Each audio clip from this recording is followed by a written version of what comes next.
ملک شام میں جس جگہ حضرت موسیٰ علیہ السلام کا خیمہ گاڑا گیا تھا، ٹھیک اسی جگہ حضرت داؤد علیہ السلام نے بیت المقدس کی بنیاد رکھی، مگر عمارت پوری ہونے سے قبل ہی حضرت داؤد علیہ السلام کی وفات کا وقت آن پہنچا، اور آپ نے اپنے فرزند حضرت سلیمان علیہ السلام کو اس عمارت کی تکمیل کی وصیت فرمائی۔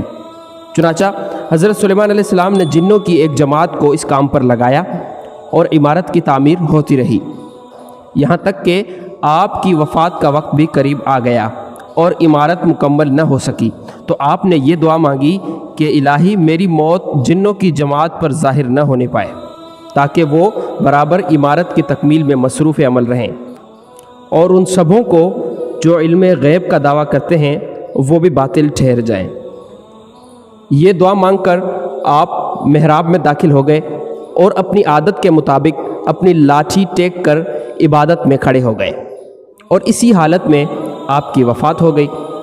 مگر جن مزدور یہ سمجھ کر کہ آپ زندہ کھڑے ہوئے ہیں برابر کام میں مصروف رہے، اور عرصہ دراز تک آپ کا اسی حالت میں رہنا جنوں کے گروہ کے لیے کچھ باعث حیرت اس لیے نہیں ہوا کہ وہ بارہا دیکھ چکے تھے کہ آپ ایک ماہ بلکہ کبھی کبھی 2 ماہ برابر عبادت میں کھڑے رہا کرتے ہیں۔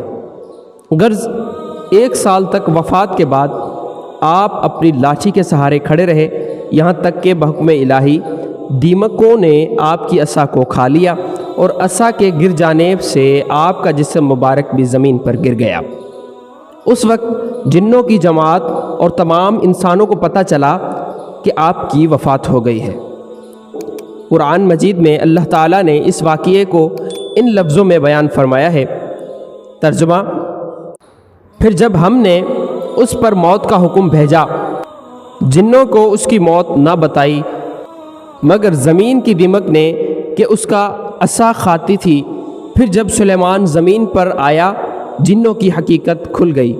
اگر غیب جانتے ہوتے تو اس خواری کے عذاب میں نہ ہوتے۔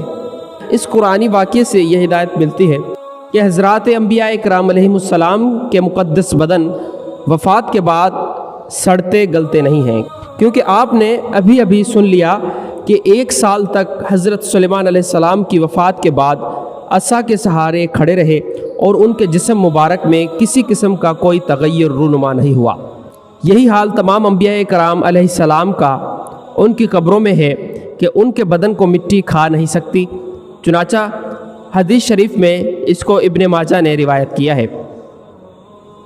بے شک اللہ نے زمین پر حرام فرما دیا ہے کہ وہ انبیاء کے جسموں کو کھائے، لہٰذا اللہ کے نبی زندہ ہیں اور ان کو روزی دی جاتی ہے۔ یہ حاشیہ مشکات میں تحریر ہے کہ ہر نبی کی یہی شان ہے کہ وہ قبروں میں زندہ ہیں اور اللہ تعالیٰ ان کو روزی عطا فرماتا ہے۔ اور امام بہقی نے یہ فرمایا ہے کہ انبیاء علیہ السلام مختلف اوقات میں متعدد مقامات پر تشریف لے جائیں، یہ جائز اور درست ہے۔ اسی لیے اہل سنت و جماعت کا یہی عقیدہ ہے کہ انبیاء کرام علیہ السلام اپنی اپنی مقدس قبروں میں حیات جسمانی کے لوازم کے ساتھ زندہ ہیں۔ نمبر 2، حضرت سلیمان علیہ السلام کی عمر 53 سال کی ہوئی۔ 13 برس کی عمر میں آپ کو بادشاہی ملی، اور 40 برس تک آپ تخت سلطنت پر جلوہ گر رہے۔ آپ کا مزار اقدس بیت المقدس میں ہے، واللہ اعلم۔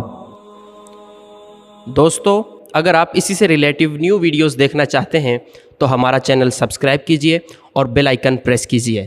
اللہ حافظ۔